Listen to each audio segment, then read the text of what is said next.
Hi, Ismi Prince. എല്ലാവർക്കും black table ചാനലിൻ്റെ പുതിയ വീഡിയോയിലേക്ക് സ്വാഗതം. എന്തുണ്ട് വിശേഷങ്ങൾ? എല്ലാവർക്കും സുഖമല്ലേ? എല്ലാവരും ഹാപ്പിയല്ലേ? ഹാപ്പി ആയിട്ടിരിക്കുക. എനിത്തിങ് അപ്പോൾ live first cope on always പോസിറ്റീവായി. സൂര്യയുടെ ഏറ്റവും പുതിയ ചിത്രമാണ് വിശ്വനാഥ് ആൻഡ് സൺസ്. അപ്പോൾ അതിൻ്റെ ടീസർ അണിയർ പ്രവർത്തകർ പുറത്തുവിട്ടു. അപ്പം ഞാൻ ഈ വീഡിയോ എടുക്കുന്ന സമയത്ത് തമിഴ് ടീസർ മാത്രം ഏകദേശം 11 മില്യൺ വ്യൂസും കടന്ന് യൂട്യൂബിൽ കുതിക്കുകയാണ്. വിശ്വനാഥ് ആൻഡ് സൺസ് തമിഴ് തെലുങ്കിലായിട്ടാണ് ചിത്രം എടുത്തിരിക്കുന്നത്. തെലുങ്ക് സംവിധായകൻ വെങ്കിട്ടാണ് ചിത്രം സംവിധാനം ചെയ്യുന്നത്. അപ്പം ചിത്രത്തിലേക്ക് വരുമ്പോൾ സൂര്യ നായകൻ മമിത ബൈജുവാണ് ഇതിൻ്റെ ഹീറോയിൻ എന്ന് പറയുന്നത്. അതായത് ഒരു ഏജ് ഡിഫറൻസ് അല്ലെങ്കിൽ അങ്ങനെയുള്ളൊരു കപ്പിൾസ് ആ രീതിയിലാണ് ചിത്രത്തിൽ തന്നെ പറയുന്നുണ്ട്. 20 years ഗ്യാപ്പ് ഉണ്ടെന്നൊക്കെ പറയുന്നുണ്ട് മമിത ബൈജുവും സൂര്യയും തമ്മിൽ. ആ ഒരു ഇത് പിന്നീട് ഒരു ഫാമിലി അല്ലെങ്കിൽ ഒരു ഫാമിലി ഇമോഷൻ സ്റ്റോറി അങ്ങനെയാണ് കാണുവാൻ സാധിക്കുന്നത്. കൂടാതെ രാധിക ശരത്കുമാറിൻ്റെ മറ്റ് താരനിരകളൊക്കെ ഉണ്ട്.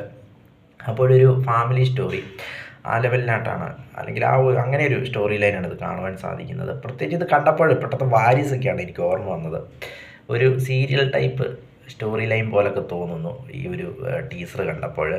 പക്ഷെ അപ്പോൾ ടീസർ കണ്ടപ്പോൾ പ്രത്യേകിച്ച് വലിയ പ്രതീക്ഷയൊന്നും തോന്നിയില്ല. കാരണം ഇങ്ങനത്തെ ചിത്രങ്ങളൊക്കെ ബോക്സ് ഓഫീസിൽ പ്രത്യേകിച്ച് ഇന്നത്തെ ആ ഒരു കാലഘട്ടത്തിൽ എങ്ങനെ സക്സസ് ആവുമെന്ന് നമുക്ക് കണ്ടറിയാം. കാരണം കണ്ടപ്പോൾ തന്നെ ഒരു സീരിയൽ, ഒരു ഡ്രാമ, ഒരു സെൻറ്റിമെൻറ്റ്, ഫാമിലി സെൻറ്റിമെൻറ്റ് കാര്യങ്ങളൊക്കെയാണ് തോന്നുന്നത്. പക്ഷേ ഇതൊക്കെ എത്രമാത്രം ഹിറ്റാകുമെന്ന് കണ്ടറിയണം. കാരണം സൂര്യയെ സംബന്ധിച്ചിടത്തോളം കഴിഞ്ഞ കുറേ വർഷങ്ങളായിട്ട് അദ്ദേഹം ഔട്ട് ഓഫ് ഫോമിലാണ്.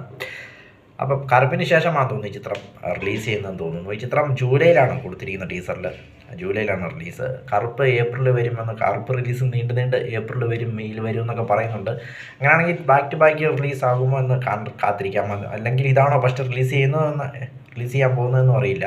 അപ്പോൾ ഇതിന് മ്യൂസിക് ചെയ്തിരിക്കുന്ന ജി വി പ്രകാശാണ്. അദ്ദേഹം അടിപൊളിയായിട്ട് ചെയ്യുമെന്ന കാര്യത്തിൽ യാതൊരു സംശയമില്ല. BGM ഒക്കെ നന്നായിട്ടുണ്ട്, ബാക്ക്ഗ്രൗണ്ട് മ്യൂസിക് ഒക്കെ നന്നായിട്ടുണ്ട്.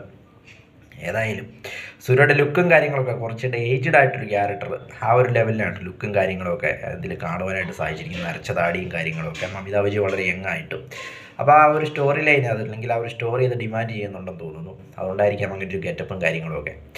ഏതായാലും വിശ്വനാഥ് ആൻഡ് സൺസ് എന്തോ പേഴ്സണലി എനിക്ക് വലിയ ഇതായിട്ട് തോന്നിയില്ല ടീസർ കണ്ടപ്പോൾ. അപ്പോൾ സൂര്യയുടെ കമ്പായ്ക്ക് അല്ലെങ്കിൽ സൂര്യയുടെ കഷ്ടകാലം ഇനിയും തുടരുമെന്നാണ് തോന്നുന്നത്. സപ്പോസ് കറുപ്പ് കയറി കൊടുത്തു കഴിഞ്ഞാൽ നോ പ്രോബ്ലം. കറുപ്പിന് മുമ്പാണ് ഇത് റിലീസാവുന്നതെങ്കിൽ സൂര്യയുടെ കഷ്ടകാലം തുടരുമെന്നാണ് തോന്നുന്നത്. വീഡിയോ ഇഷ്ടപ്പെട്ടാൽ ലൈക്ക് ചെയ്യുക, ഷെയർ ചെയ്യുക, സബ്സ്ക്രൈബ് ചെയ്യുക. വീണ്ടും പുതിയ വീഡിയോയിൽ കാണാം. അതുവരെയും ടേക്ക് കെയർ, ബൈ.